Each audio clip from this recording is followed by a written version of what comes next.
What is a man? What is a man? Yes. Someone someone, do you mean a male or a man? What is a man? To me, a man is someone who has the courage of his convictions and tries to impart his will on the world and does so in an honorable way. That to me is what manhood is about. And so are you an alpha male or a beta male? Well, I'm scared you're going to tell me I'm a beta. So everyone thinks they're an alpha. No one. Here's the thing. Margaret Thatcher, who I'm sure you're a fan of as well, yes. She had this great quote where she said, being powerful is like being a lady. If you have to tell people you are, you aren't, right? Yeah. So I'm friends with lots of people who are like in the SEALs. I did work with MMA fighters who can beat up anyone on earth. They're not walking around all macho. Right. If someone goes up to you and says, I'm alpha, he ain't. That's right. Right. So listen, when you deal with women, are you straight up with them or do you tiptoe around them? Are you honest with women when they're wrong? Do you correct them or are you afraid of them? I think you got to do the eggshells. It depends because you have to pick your battles. You have to be honest, but at the same time, they have to be receptive to your honesty. So it's a tricky situation. So you do eggshells around women? It depends on the situation. If I value her, if someone is emotional and you're having a fight, right? Telling them this is how it is isn't going to resolve it because they're not in position to hear you. So I'm very big on being respectful, but I'm also very big on respecting your boundaries and setting them, right? I don't know what that means. So I'll tell you exactly what that means. If someone is accusing you of something that you didn't do, or if someone is saying, oh, you're looking at that woman, you're cheating on me, you don't have to engage in that argument. No, baby, you're wrong. Saying, I am not going to have this discussion. If you don't trust me, you don't trust me. And I've given you every reason to trust me and no reason not to trust me. So that's an example of not engaging in antics. Oh, amazing. Amazing. I feel like I'm taking a magazine question. Which of these two choices do you do with women? A, B, or C? And so were you raised by both parents? Yeah, my parents got divorced when I was in high school. Oh, man, I'm sorry to hear that. Yeah, it was rough. I bet. Rough in what way? Well, it's kind of like, I found out about it because I came home and my mom, my grandma were crying. And it was like, Dad just told me that he wants to get divorced. And that's not how you want to find something like that out. I wish I had some warning. It's kind of when you're a kid, it's very, get the rug pulled out from under you. Right, absolutely. And your father didn't let you know he was going to leave your mother? No.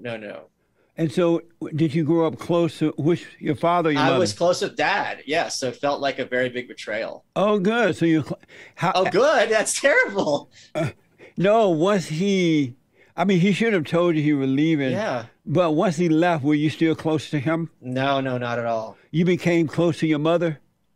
Closer than I was previously. I wouldn't say, she's a very different person than me and I respect her a lot, but it was not fun. In what way wasn't it fun? Well, because when you grow up with your dad your whole time, right? And then mom kind of takes over and she's struggling. It's not fun for her. I had a little sister at that point. She was like 1.5. So that was a whole kind of situation. So, and you're at that age when you're a teenager, it's also tough for everybody. Yeah. Regardless of the situation, your relationship with all your parents, for most people, I don't think I'm particularly unusual in this. It gets tricky at that point. So it was a rough situation. And then once your father left and you were left with her, did she drive you crazy? Yeah, to some extent, sure. Yeah. Now you understood why your father left, right? I didn't say he was wrong to leave. I just think he did it just like Afghanistan. He did it the wrong way. And as a result, he killed several Marines. And so when you went to your father to ask him, why did he leave? I never asked him. Why not? Because he's not the kind of person who would be receptive to that kind of conversation. But how do you know if you never ask? Because there have been many times when if you ask him things, he would respond very aggressively and sarcastically and hurtfully. Is he still living? Yes, sir. Now that you're a full adult. Well, somewhat, yeah. Why don't you ask him, why did you leave me with her? Why did you protect me from her? Oh, because I haven't spoken to him in 11 years. Why And not? I'll tell you why. Because a lot of times if I tried to bring up something that was an issue to me when I was a kid, he would be like, grow up, who cares, move on. Nice. And it's like, I don't think that's nice. It's Oh. kind of like something bothered you when you were a kid and you want answers, the thing would be like, let's talk about it, not shut up and go away, you know? Oh. When I was growing up and things bothered me, it never occurred to me to talk to my parents or grandparents about it. I just dealt with life. And I didn't need them to talk to them about it. Why are men and women so weak now they feel like they got to go to their parents about every little thing? Well, I don't think it's every little thing. I think why did you leave mom is a pretty big thing. You know what I mean? Why did you do this, which really bothered me as a kid, is a pretty big thing. So it's not like, why didn't I get ice cream that one time? It's because he didn't want me to have ice cream, you know? So But not, I think, no, finish your point. Go ahead. I was going to say, I think that it's very hard to have any kind of relationship, friendship, boyfriend, girlfriend, you know, parent and son, if there's not the space to have hard conversations about important issues. I agree with you that whining about every little thing, boo-hoo, is not the way to go. Right. But when it comes to like this had a big impact on me as a kid, explain your thinking to me. I want to understand where you're coming from. I think that's a very fair conversation to have. And so since when your father left, and now that you're an adult, have you forgiven your mother for imposing her will on you? Oh, I don't have any beef with her. She did the best she could. She's a different person than me, so there's none of this, animosity. So at one point, did she get on your nerves? Oh, still, of course, she's my mom. She gets on my nerves every time we talk. Are you kidding? She's this old Russian lady. How can she not get on my nerves? And she won't tell me the Jew secrets. And so do you understand now why your father left her? I don't understand why he left her the way he did. Look how difficult she is. She's annoying is not the same as difficult. But every woman is going to be annoying. There's no situation where you're married and you're like, wow, what a treasure. I'm so glad every day I come home and it's like hearing harps and angels. That's not reality, Mr. Peterson. And so, why don't you go to you're an adult, you love your father? Sure. And you love your mother? I do. So if you love your father and mother, why don't you go to your father, for example, and ask him why did he leave? Because whenever I've tried to bring up serious issues with him, it's been a complete slamming of the door in my face, metaphorically, of course, and aggression, hostility, like, why are you bothering me?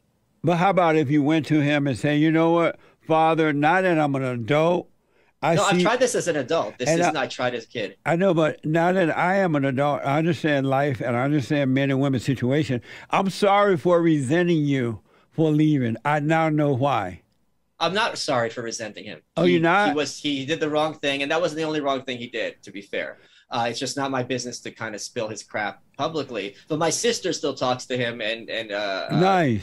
We commiserate over him. Yeah, he does some things that I don't approve of. And so, what gives you the right to dislike him? I think everyone has the right to like or dislike whoever. It's not that I dislike him. I just lost a lot of respect for him. But what gives you the right to not respect him? The Bible. The Bible? What do you mean? What do you mean? The Constitution? Everyone has the right to make their own judgments, don't you think? Have you done any things wrong in your life? Yes, sir. And should anyone resent you for the things you have done?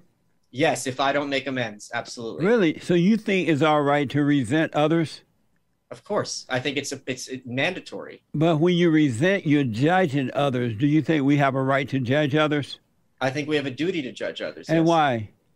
Because who are we that we should judge? I mean, we should not accept wrongdoing, of course, but who are we that we should judge others when they're wrong? Because if someone does something wrong and maybe they made a mistake, right? Or they don't have information and you point out to them, hey, this is wrong. This bothered me.